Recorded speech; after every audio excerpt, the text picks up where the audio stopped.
So these are the snacks that we will be trying today. This is the popcorn movie star caramel toffee flavor. This is the assorted veggie snack.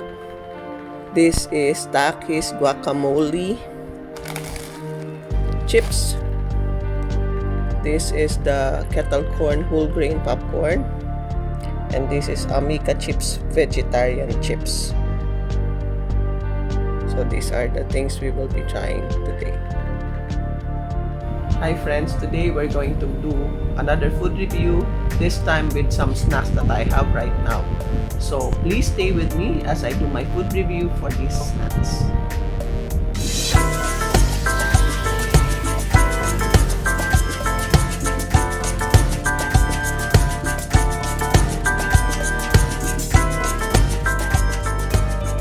So we will be starting with the popcorns. The first popcorn looks so cute. It comes in this box with a handle. Looks like this. So we'll try it. It's caramel toffee flavor. We'll open it and see. Smells good. Let's try one. Still crunchy, especially the top part where there's caramel and toffee.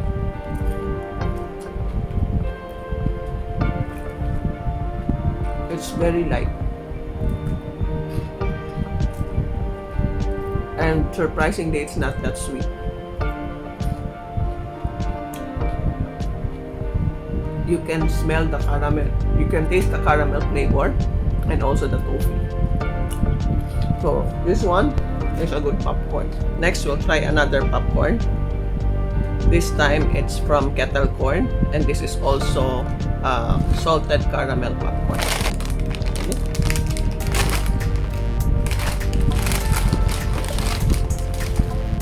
And this is how it looks. This is harder than the first one. The caramel coating is more. You can taste the butter and the salt with this one also, along with the caramel. Yeah, because it's salted caramel. Also, this one is crunchier than the first one. Next, we'll try this veggie snack. This is dried vegetables. We'll see how it tastes. So this one is like a healthy option if you want to have some snack. So let's try some okra.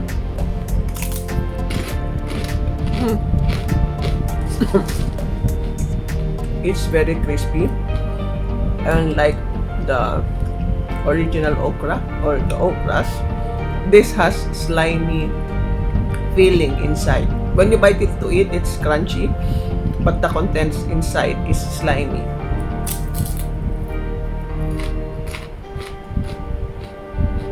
It's not actually bland. I can taste a little bit of salt and some flavor also in this one. But the flavor is not that strong. It's very mild. Next, we'll try some cucumber. This one, cucumber.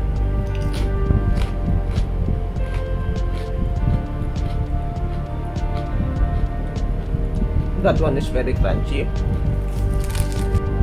This one is the carrot.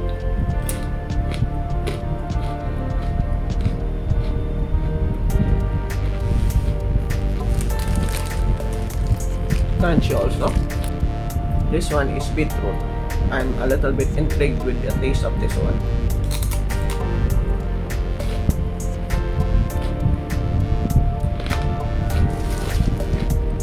The taste is somewhat different from the rest, and I cannot taste any earthy flavor. Let's try the kiwi.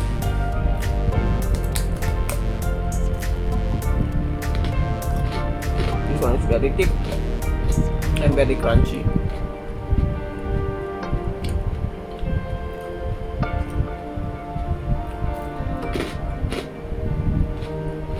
It is slightly sweet, salty.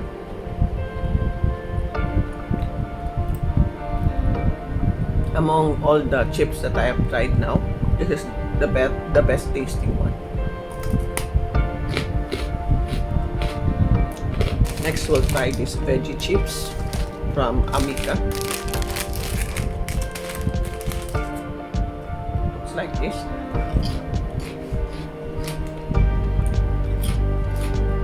Texture is similar to fried chips. You know those crope? It has the same texture. It also has a savory flavor, but it's not salty or spicy. It has different flavors also. There's carrots, potato. I don't know about the spinach. Let's try. This is the spinach. The spinach is the thinner one.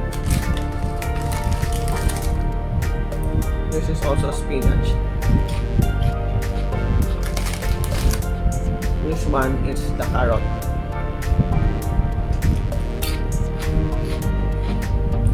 This one maybe potato. The potato is savory, but it doesn't have any extra flavor. The carrot and the spinach have some different flavor, but the texture for all of this is similar. Only the carrot and the spinach is thinner than the potato. So I think this will be a good snack for vegetarians. Only thing is it's a little bit oily. Last, we'll try this Takis guacamole snack. I'll open it. Oops. Smells different. This is how the snack looks like. Smells earthy.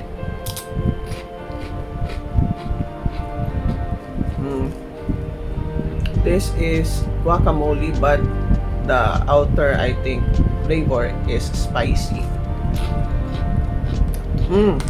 There is chili. This one, so it's a spicy guacamole chip that is rolled. It's also crunchy. I think there's also corn.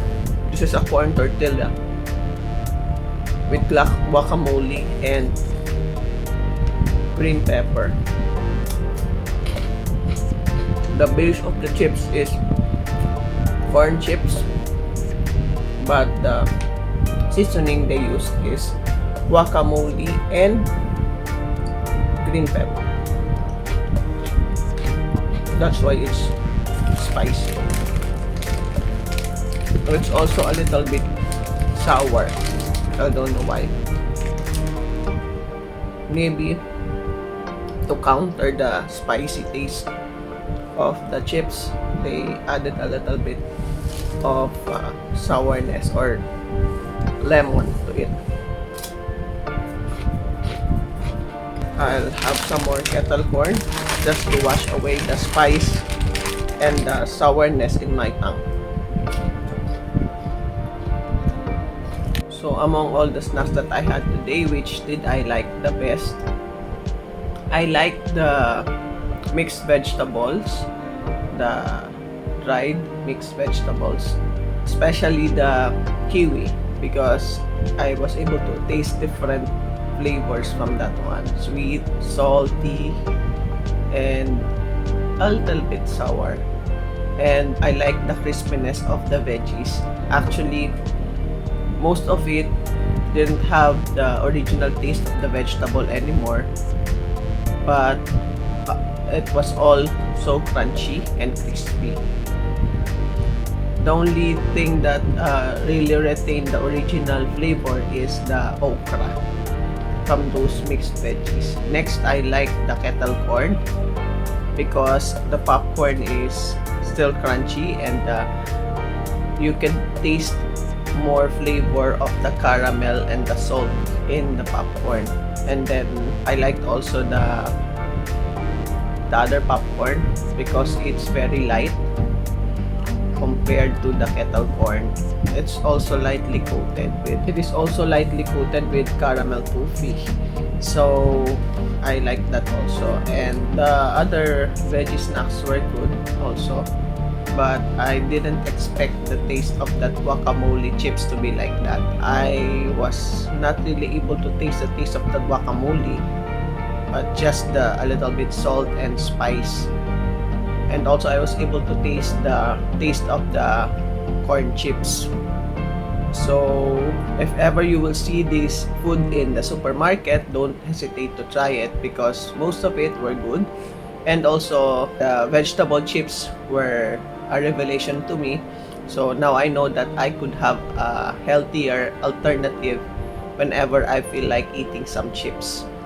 So I hope you liked our video for today. If you liked our video, please like, share, and subscribe.